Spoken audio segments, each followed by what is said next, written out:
안녕하세요. 1분 책 읽기 매일 낭독 시간입니다.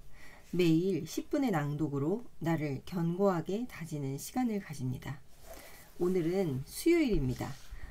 오늘 새벽에 저희는 조금 갑작스럽게 깜짝 놀랐는데 이게 바이러스가 지금 코로나 바이러스가 팬데믹이긴 한 것 같습니다. 이제 아들이 미국에 있는데 지금 미국에서 봄방학 이후에 기숙사를 모두 비우고 다 돌아가라는 그런 메일이 왔어요. 그리고 그 이후에는 다 사이버 강의로 돌린다는 그런 취지인 것 같은데 지금 한국도 마찬가지긴 하죠. 대학생들, 고등학생들 다 지금 학교를 못 가고 인터넷으로 강의를 하고 있습니다. 그래서 지금 저희 집은 약간 비상이 걸렸어요. 오늘은 법륜스님의 행복. 저는 이 책을 예전에 1년 전이죠. 1년 전에 영상으로 만들어서 올린 적이 있는데 어제 책한민국이라고 지금 북튜버계에 떠오르는 혜성같이 떠오르신 분이 계세요. 그래서 책한민국님이 행복이란 책을 어제 낭독을 해주셔가지고 이 책이 갑자기 생각나서 가지고 왔습니다. 저는 이 책을 어떻게 구매하게 됐냐면 선물을 받았어요. 법륜스님 강의를 그때 이제 들으러 같이 아는 언니랑 같이 가서 너무 그 강의가 좋아가지고 나오는 길에 언니가 저한테 선물을 해준 거예요. 법륜스님의 행복. 이 법륜스님의 어떤 강의나 글은 굉장히 통쾌하고 시원하고 그리고 굉장히 쿨레가 납니다. 오늘은 그 중에서 남의 인생에 간섭하지 마라 라는 부분을 낭독하겠습니다. 우리는 다른 사람의 인생, 특히 가까운 사람에 대해 관심이 지나쳐 때로는 간섭으로 나타나기도 합니다. 자식이라는 이유로, 부모라는 이유로, 가족이라는 이유로 남의 인생에 간섭할 때가 많아요. 도움을 준다는 생각으로 지나치게 간섭해서 오히려 상대가 짐스럽게 여기거나 서로에게 큰 괴로움을 주기도 합니다. 자녀들이 취직에 실패하고 결혼도 하지 않아 걱정이라는 부모가 이렇게 하소연했습니다. 아들과 딸이 30대입니다. 그런데 둘 다 취직 시험 공부를 4년씩 하고 있는데도 취업에 매번 실패합니다. 성실히 공부하는데 이유를 잘 모르겠습니다. 또 아직 결혼을 못하고 있습니다. 너무 걱정이 되는데 제가 도울 수 있는 길이 무엇일까요? 많은 부모가 자식에 대해서 좋은 곳에 취직해야 할 텐데, 결혼을 빨리 해야 할 텐데 하며 걱정합니다. 이렇게 말하는 부모는 자식을 위해 신경을 많이 쓰는 것 같지만 그러한 행동이 자식에게는 오히려 무거운 짐이 됩니다.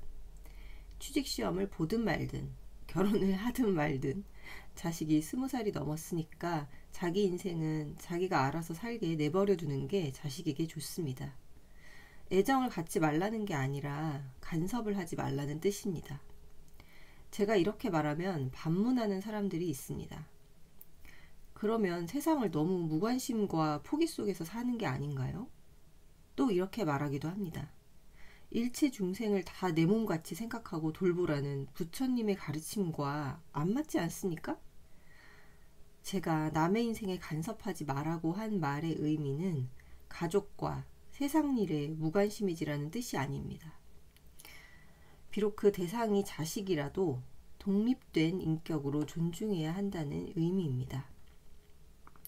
물론 돌보는 마음이 필요할 때도 있습니다. 아이가 유치원에 가고 초등학교에 가고 중학교에 다니면 그때는 잘 돌봐줘야 합니다. 엄마는 자식을 잘 돌봐주어야 하고 엄마가 없는 아이는 부모가 아니라도 세상 사람 누구라도 잘 돌봐야 하지요. 내 아이냐 아니냐와 관계없이 어린아이는 어른이 잘 돌봐야 합니다. 그런데 아이가 점점 자라서 사춘기가 되면 신체가 성장하는 것과 동시에 정신적으로도 자기가 중심이 되어 무엇을 해보려고 시도합니다. 전에는 부모가 얘기하면 무조건 따랐지만 이젠 자기 주장도 강해지고 하지 말라는 것에 호기심을 보이기도 하며 하라는 것은 안 하기도 하니 부모와 갈등이 생겨요. 그런데 이것은 아주 자연스러운 현상입니다. 이때부터는 자신이 판단하고 경험하고 그렇게 하다 잘못되어 마음고생도 해보고 다치기도 하면서 성장하는 시기입니다. 그럴 때 부모는 걱정이 되어도 지켜봐야 합니다. 자기의 어떤 경험만이 판단력을 키워준다라는 그런 얘기입니다. 제가 늘 믿고 있는 그런 말이죠. 그것이 아이를 위하는 진정한 사랑이에요. 염려된다고 어린아이를 돌보던 습관대로 계속 아이에게 간섭하면 부모는 부모대로 힘들고 자식은 자식대로 경험을 통해 성장할 기회를 놓치게 됩니다. 그리고 자식이 성년이 되면 완전히 정을 끊어줘야 합니다. 그래야 한 사람의 인격체로서 홀로서기가 가능해집니다. 지나치게 간섭해도 안 되고 너무 무관심해도 안 됩니다. 애정을 갖고 지켜보다가 상대가 도움을 요청할 때 적절하게 도와주는 게 좋습니다. 누군가가 답답해서 제게 도움을 주십시오 하고 요청할 때 적당한 조언을 해주면 긍정적 효과가 나타납니다. 그런데 요청하지도 않았는데 제가 조언한다면서 내가 보니 당신에게 이런 문제가 있는 것 같은데 하고 얘기하면 상대가 싫어합니다. 스님이 또 뭐라고 잔소리할까? 이런 걱정 때문에 저를 만나는 것조차 꺼릴 거예요. 이렇게 되면 오히려 역효과가 납니다. 이 부분이 저는 굉장히 좋아서 그때 영상에서도 얘기를 했어요. 누군가가 반드시 도움을 요청할 때만 조언을 해줘야 그게 효과가 나타난다. 아니면 그게 간섭이 된다는 얘기예요. 또 자기 말을 안 듣는다고 너 알아서 해라. 나는 모르겠다. 하고 팽개치는 것은 애정이 없는 것이고 무관심입니다. 도움을 요청하지 않았는데도 자꾸 붙들고 귀찮게 하고 정작 도움을 요청할 때는 안 도와주면 신뢰감이 떨어져요. 결국 지나친 간섭도 무관심도 상대에게 도움이 되지 않는다는 걸 알 수 있습니다.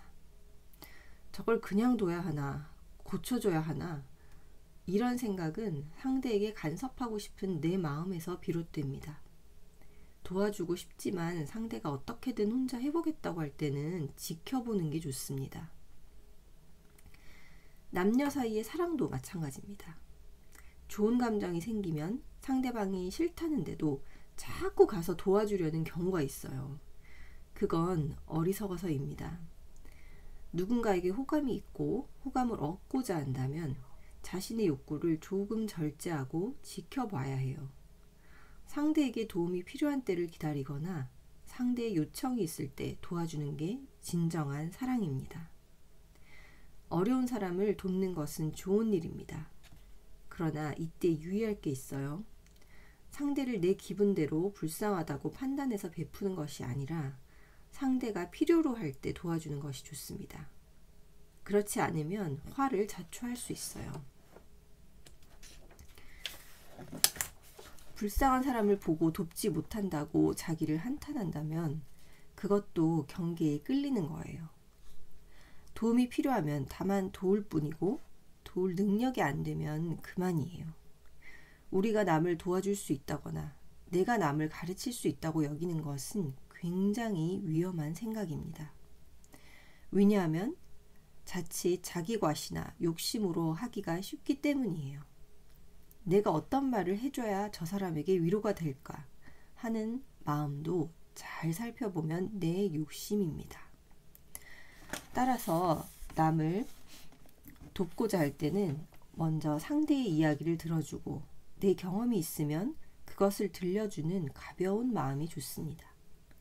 쓸데없이 남의 인생에 간섭하면 일거리만 많아져요. 부모든 형제든 자식이든 그들 인생에 간섭하기 시작하면 인생이 피곤해집니다. 누군가를 돕다가 지쳤다는 건 자기 능력을 넘어서 지나치게 간섭했다는 거예요. 그러니 남의 인생에 간섭하는 것을 조금 줄이고 각자 자기 나름대로 살도록 놓아주세요. 도움이 필요 없다는데도 가서 도와주겠다고 하지 말고 도와달라고 요청하면 그때 능력껏 도와주세요. 그때 비로소 남에게도 도움이 되고 내 인생도 한가해집니다. 내가 어떤 말을 해줘야 저 사람에게 위로가 될까 하는 마음도 잘 살펴보면 내 욕심입니다. 라는 이 말, 오늘은 이 얘기가 참 마음에 들어오네요.